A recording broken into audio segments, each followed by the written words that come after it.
प्रश्न संख्या 11 है, निम्नलिखित संख्याओं का लॉसो ज्ञात कीजिए जिनमें एक संख्या दूसरी संख्या का एक गुणनखंड है। अब देखिए इन संख्याओं का हमें लॉसो ज्ञात करना है। इसमें एक संख्या दूसरी संख्या का गुणनखंड है।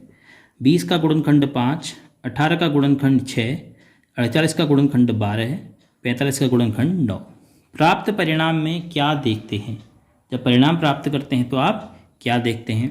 तो सबसे पहले हम ए 5,20 का लॉसो निकालते हैं। तो जैसे कि मैंने आपको छोटी संख्याओं के लिए बताया है कि लघुत्तम समापवर्ती की मूल धारणा जो है वो क्या है कि दो संख्याओं के लिए आपने वह छोटी से छोटी संख्या ज्ञात करनी है जिसमें 5 का भी 20 का भी भाग चले जाए।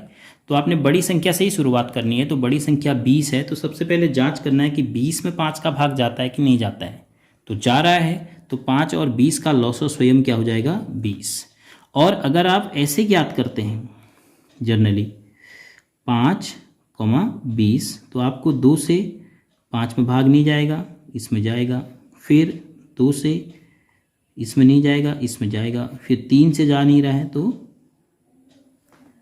तब भी आपको यही मिलेगा 2 गुणा 2 गुणा 5, 2 दूना 4 पंचे 20।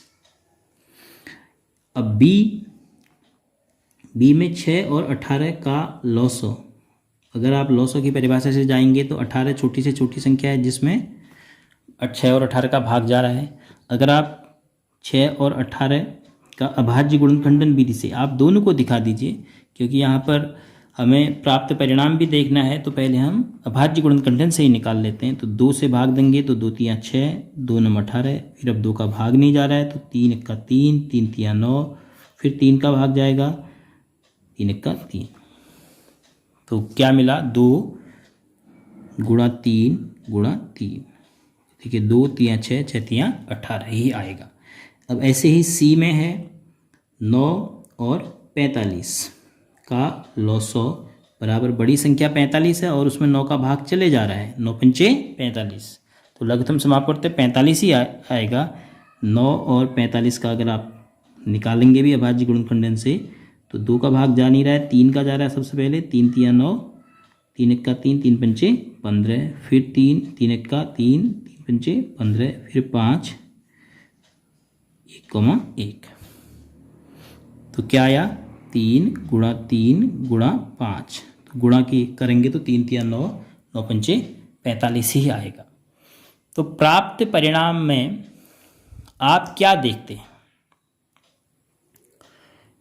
इन परिणामों में आप क्या देख रहे हैं? तो आप यह देख रहे हैं कि 5 और 20 का लॉसो बड़ी संख्या है, 6 और 18 का लॉसो बड़ी संख्या 18 है, और डी में 9 और 45, सी हमने छोड़ दिया 12 और 18, इसको भी आप ऐसे ही कर सकते हैं। तो 9 और 45 का लॉसो भी 45 है। तो अर्थात यदि हमें दो संख्याओं का लॉसो निकालने के लिए कहा जाए जिसमें एक संख्या दूसरी संख्या का गुणनखंड है, एक संख्या दूसरी संख्या का गुणनखंड है, तो उसमें जो बड़ी संख्या है वह आपका लॉसो होगी। तो प्राप्त परिणाम में यही हम देखते हैं कि बड़ी संख्या दोनों का लॉसो हो जा रही है। क्यों? क्योंकि छोटी संख्या बड़ी संख्या का क्या है? एक गुणनखंड है।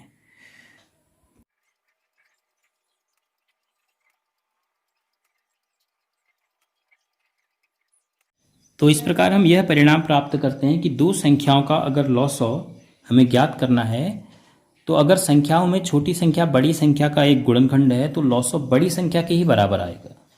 तो अगर इस नियम का हमें ध्यान रहेगा तो कभी कभी हमें इस प्रकार की अगर संख्याएं मिलती हैं तो हम तुरंत लॉसो प्राप्त कर सकते हैं।